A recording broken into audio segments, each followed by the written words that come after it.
샬롬, 예수 그리스도의 평강이 여러분 모두에게 함께 하시기를 간절히 바랍니다. 함께 찬송하시겠습니다. 찬송가 208장 내 주의 나라와 함께 찬송하시겠습니다.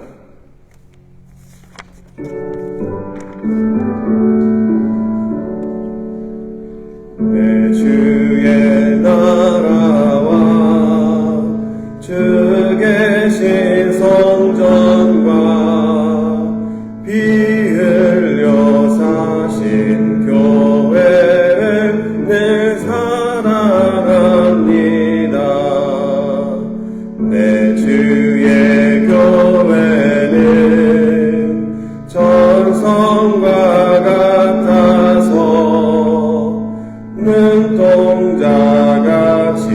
악기 산을 보하시네.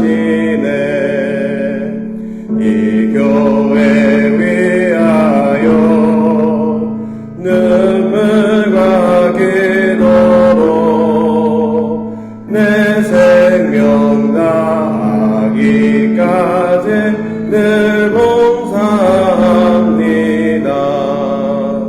성도의 교제와 교회의 위로와 그 주와 맺은 언약을 늘 기뻐합니다. 하늘의 영광과 베푸시는 은혜가 진리와 함께 영원히 시온에 넘치네.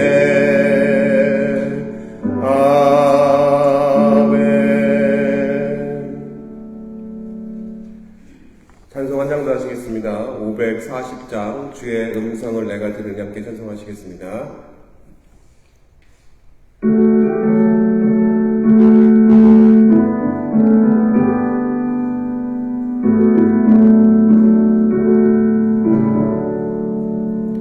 주의 음성을 내가 들으니 사랑한단 말일세. 믿는 마음으로 주께 가오니 나를 영접하소서. 내가 매일 십자가 앞에 더 가까이 가오니 그새 주의 흘린 보배 피로써 나를 정케 하소서. 주여 넓으신 은혜 베푸사 나를 받아주시고 나의 품은 주의 뜻같이 되게 하여 주소서. 내가 매일 십자가 앞에 더 가까이 가오니 그새 주의 흘린 보배 피로써 나를 정케 하소서. 주의 보좌로 나아갈 때에 어찌하니 기쁠까. 주의 얼굴을 항상 배우니 더욱 친근합니다. 내가 매일 십자가 앞에 더 가까이 가오니 그새 주의 흘린 보배 피로써 나를 정케 하소서. 우리 그 주의 넓은 사랑을 증량할 자 없으며 주가 주시는 참된 기쁨도 헤아릴 수 없도다. 내가 매일 십자가 앞에 더 가까이 가오니 그새 주의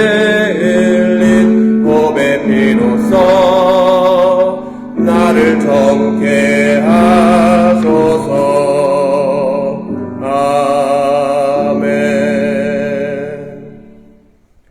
이 시간 예배를 위해서 우리를 대표해서 서희자 부교님 기도해 주시겠습니다.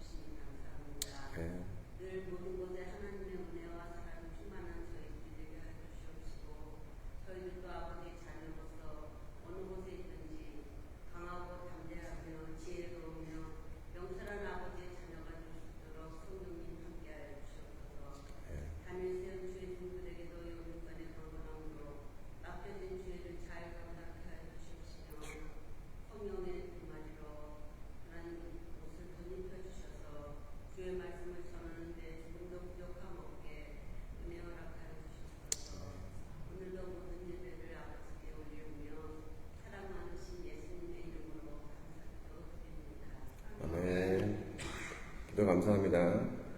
말씀 함께 보겠습니다. 마가복음 4장 30절부터 32절까지 말씀입니다.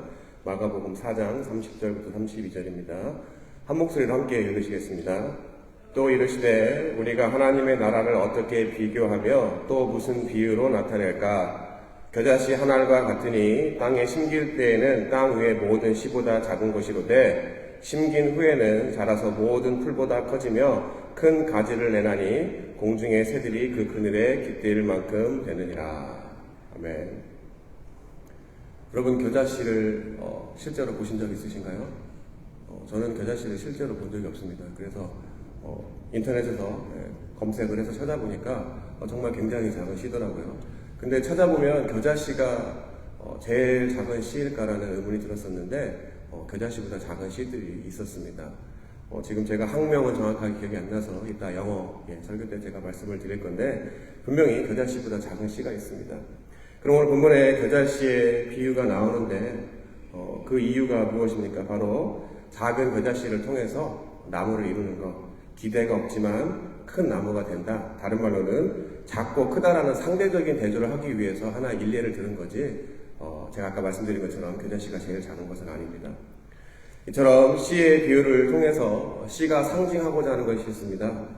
바로 겨자씨 그 자체가 아니라 그 씨가 가지고 있는 생명, 바로 그 생명을 이야기하려고 합니다. 비록 눈에 보이진 않지만 씨 안에 있는 생명으로 인해서 어떻습니까? 오늘 본문에 나와 있지만 모든 풀보다 커지며 가지를 내서 거기에 새들이 깃들 만큼 된다고 이야기합니다. 바로 눈에 보이지 않는 씨앗이지만 그 안에 생명을 통해서 나무로 자랍니다. 그러면 그 생명을 통해서 이루려고 하는 것이 무엇입니까? 오늘 본문 30절에 이렇게 이야기합니다. 또 이르시되 우리가 하나님의 나라를 어떻게 비교하며 또 무슨 비유로 나타낼까? 바로 하나님의 나라를 설명하기 위해서 예수님이 비유로 겨자씨를 이야기하셨습니다.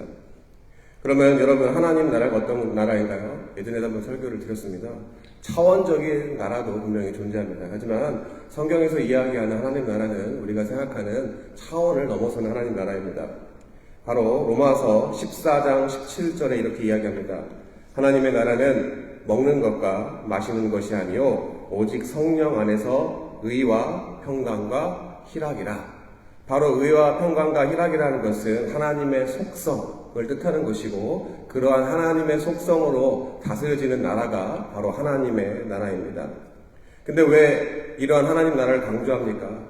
세상에는 의로운 것, 평화로운 것, 희락이 굉장히 희소하고 존재하지 않기 때문에 그 세상의 나라와 대조하기 위해서 하나님 나라는 의와 평강과 희락이 있다는 것을 강조하고 있는 것입니다.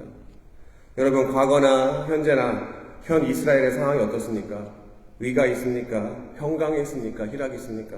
여러분 잘 아시다시피 가자 지구에 하마스라는 무장단체 세력과 이스라엘 간의 전쟁이 계속되고 있습니다. 그런데 그곳에 어떻습니까?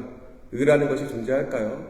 보수적인 입장의 기독교인 또 보수적인 입장의 사람들 또 좌우의 성향에 따라서 한쪽을 지지하는 그런 사람들 뉴스들을 많이 보게 됩니다. 그런데 제가 제 입장에서 봤었을 때 한쪽의 편을 들 수 있는 상황이 아닌 굉장히 미묘하고 복잡한 관계인 것을 알고 나서 다른 것보다 그 양쪽의 입장 이해보다 그곳에는 의와 평강과 희락은 없다는 것은 제가 확신할 수가 있었습니다. 그러면 하나님 나라가 통치, 다스림의 개념으로 봤었을 때 의와 평강과 희락이 다스리는 것이 아니라 현재 시대는 무엇이 다스리고 있습니까? 무엇이 사람들을, 무엇이 나를 다스리고 있습니까? 이러한 단어들이 떠오릅니다. 내 자아, 그리고 욕심, 물질, 바로 이러한 것들이 우리 자신과 많은 사람들을 다스리고 있습니다. 그 결과 어떻습니까? 디모데 후서 3장 1절부터 5절에 이렇게 이야기합니다. 내가 이것을 알라 말세에 고통하는 때가 이르리니 사람들은 자기를 사랑하며 돈을 사랑하며 자긍하며 교만하며 회방하며 부모를 거역하며 감사치 아니하며 거룩하지 아니하며 무정하며 원통함을 풀지 아니하며 참소하며 절제하지 못하며 싸나우며 선한 것을 좋아 아니하며 배반하여 팔며 조급하며 자고하며 쾌락을 사랑하기를 하나님 사랑하는 것보다 더하며 경건의 모양은 있으나 경건의 능력은 부인하는 자니 이 같은 자들에게서 내가 돌아서라. 바로 의와 평강과 기쁨이 우리를 다스리는 하나님 나라로 우리가 살아가는 것이 아니라 내 자아가 우리를 다스릴 때 이러한 말세 현상들이 꼭 2000년 전, 그 이전, 지금과 우리가 꼭 비교하지 않더라도 계속해서 그러한 일들이 일어나는 것들을 알 수 있습니다. 그래서 그것을 해결하기 위해서 어떻습니까? 의의 왕이 되십니다. 또 평강의 왕이 되십니다. 기쁨의 왕이 되시고 그런 되시는 예수 그리스도가 이 땅 가운데 성육신하셔서 직접 이 땅 가운데 오셔서 하나님 나라를 이루시려고 또 그 말씀으로 본문을 통해서 비유하고 계신 것입니다. 그러면 그 천국을 이루는 것은 어떤 것입니까? 여러분, 불합리하고 또 부정하고 불의한 세상을 바꾸는 일이 어떻습니까? 이러한 말세의 징조에 꼭 어떻습니까? 우리가 영화, 소설 또 우리 주변을 보더라도 난세에는 영웅이 난다는 그런 말 들어보셨죠? 네. 그럼 여러분 혹시 Civil Rights Movement 시민운동에 대해서 들어보셨나요? 특별히 우리 남부 조지아에는 MLK 도로도 있죠. 마틴 루터 킹 주니어 바로 인권운동가가 있습니다. 바로 그러한 인권운동이 있었습니다.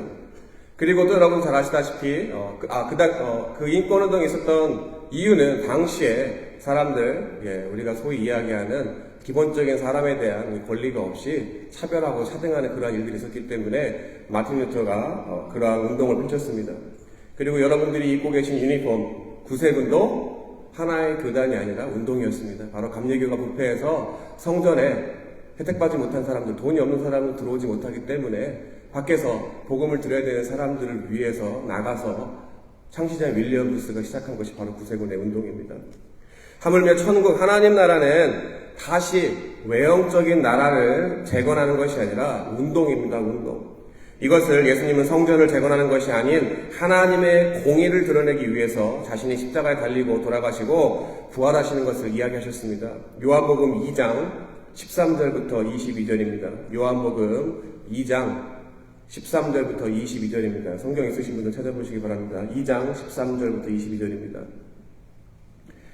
유대인의 유월절이 가까운지라 예수께서 예루살렘으로 올라가셨더니 성전 안에서 소와 양과 비둘기 파는 사람들과 돈 바꾸는 사람들이 앉아있는 것을 보시고 노끈으로 채찍을 만드사 양이나 소를 다 성전에서 내쫓으시고 돈 바꾸는 사람들의 돈을 쏟으시며 상을 엎으시고 비둘기 파는 사람들에게 이르시되 이것을 여기서 가져가라. 내 아버지의 집으로 장사하는 집을 만들지 말라 하시니 제자들이 성경 말씀에 주의 전을 사모하는 열심히 나를 삼키리라 한 것을 기억하더라. 이에 유대인들이 대답하여 예수께 말하기를 내가 이런 일을 행하니 무슨 표적을 우리에게 보이겠느냐. 예수께서 대답하여 이르시되 너희가 이 성전을 헐라 내가 사흘 동안에 일으키리라. 유대인들이 이르되 이 성전은 46년 동안의 지역권을 내가 3일 동안에 일으키겠느냐 하더라. 그러나 예수는 성전된 자기 육체를 가르쳐 말씀하신 것이라. 죽은 자 가운데 살아나신 후에야 제자들이 이 말씀하신 것을 기억하고 성경과 예수께서 하신 말씀을 믿었더라.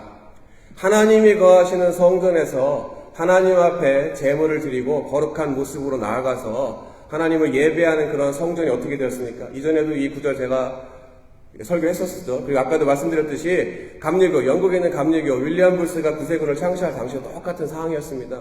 성전에서 장사치들이 제물로 드릴 그 제물을 사람들의 눈을 속여서 제사장들과 짜고 그리고 자기들이 그 이득을 취했던 부패했던 곳이 바로 교회 성전이었습니다.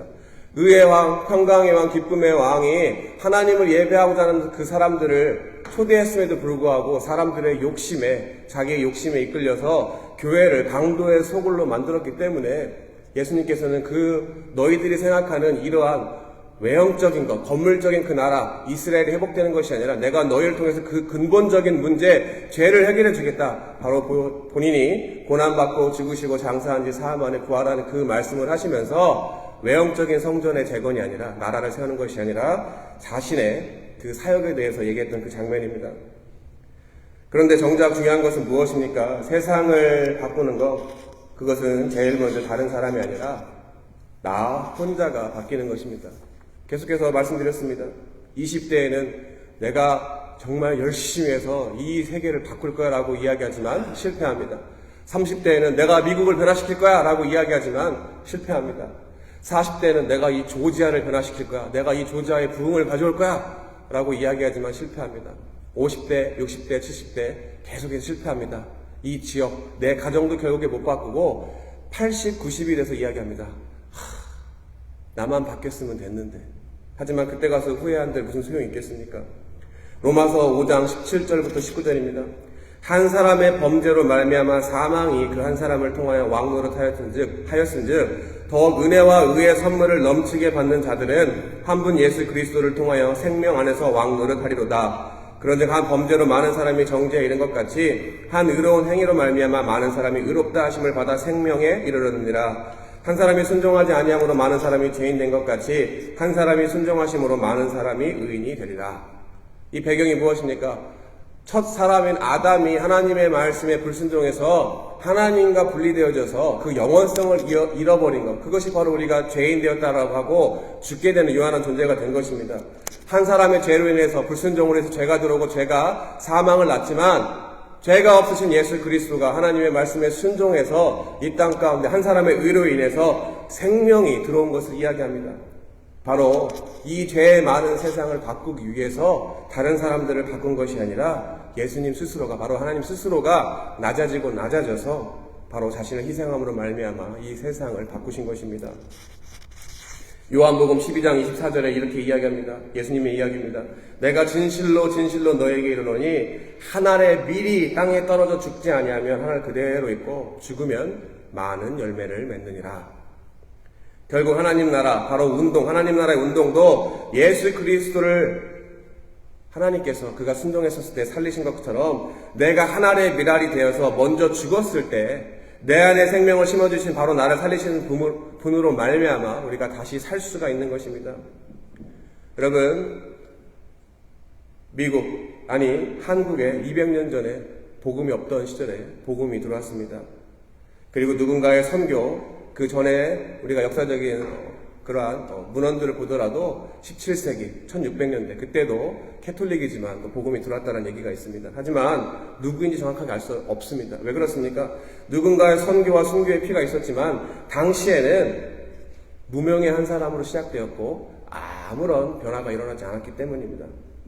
누군가가 바로 의의 하나님, 평강의 하나님, 희락의 하나님, 그러한 예수 그리스도의 복음을 전했지만 그것 전할 당시에는 아무런 변화도 없었고 무명의 한 사람으로 시작했었습니다. 하지만 시간이 지난 이 시점 어떻습니까? 세계에서 두 번째로 선교사를 많이 보내는 나라가 한국 교회라고 합니다. 바로 지금도 셀 수 없는, 바로 지나간 과거에서 현재의 시점, 미래를 향해서 계속해서 그 하나님의 운동, 하나님의 나라의 운동이 계속되고 있습니다. 확장되고 있습니다. 바로 우리가 사는 100년의 인생, 유한한 인간의 눈으로 바라보는 것이 아니라 세대를 걸쳐서 영원하신 하나님의 나라가 지금도 영원히 계속되고 있는 것입니다. 로마서 10장 14절부터 15절입니다. 그런즉 저희가 믿지 아니하는 일을 어찌 부르리요, 듣지도 못한 일을 어찌 믿으리요, 전파하는 자가 없이 어찌 들으리요, 보내심을 받지 아니하였으면 어찌 전파하리요, 기록된 바 아름답도다 좋은 소식을 전하는 자들의 발이여 함과 같으니라. 오늘 설교 제목이 뭐죠? 생명 심기입니다. 바로 세상에서 가장 작고 보잘것없어 보이는 것 같아도 그 작은 씨앗이라도 심을 때 처음에는 아무런 기대조차 없어 보이지만 그 안에 생명으로 말미암아 그 씨앗이 커다란 나무가 되는 바로 하나님 나라를 이루는 귀한 축복의 도구로 저와 여러분 모두가 사용되는 복된 삶을 살았으면 좋겠습니다. 이러한 생명 심는 삶을 살아가시는 한 주간이 되시기를 예수 그리스도의 이름으로 간절히 축원합니다. 기도하겠습니다. 하나님 감사합니다. 말씀을 통해서 깨닫게 해주시니 감사합니다. 누군가의 희생과 누군가의 피 흘림으로 인해서 예수 그리스도의 복음이 전해지고 그 하나님의 나라의 운동이 계속해서 확장되어서 지금 저희가 이 시간에 하나님을 아버지라 부르고 이곳에서 자유롭게 예배할 수 있는 은혜를 주시니 감사합니다. 하나님의 나라의 그 운동에 우리가 은혜를 누렸다면 여기서 멈추는 것이 아니라 우리 스스로가 먼저 죽어지고 그 생명의 복음을 전하기 위해서 열심을 다해서 하나님의 그 생명을 심고자 할 때 우리의 다음 세대 또 이후에 천년 만년 이후 영원 하나님 나라를 확장하는데 그 축복의 도구로 사용될 줄 믿습니다. 날마다 이러한 말씀을 가지고 우리가 우리의 삶 속에서 작지만 우리의 헌신과 수고와 희생이 심겨졌을 때 생명을 이루는 그런 하나님 나라 운동이 확장되도록 저희 모두를 소중하게 사용하여 주시옵소서. 이 모든 말씀 살아계신 예수 그리스도의 이름으로 믿고 감사하며 기도드렸습니다. 아멘. 주기도문으로 예배 마치겠습니다. 하늘에 계신 우리 아버지여, 이름이 거룩히 여김을 받으시오며 나라의 마옵시며 뜻이 하늘에서 이루어진 것 같이 땅에서도 이루어지이다. 오늘날 우리에게 양식을 주옵시고 우리가 우리에게 죄 지은 자를 사하여 준 것 같이 우리 죄를 사하여 주옵시고 우리를 시험에 들게 하지 마옵시며 다만 악에서 구하옵소서. 대개 나라와 권세 영광의 아버지께 영원히 싸움나이다. 아멘.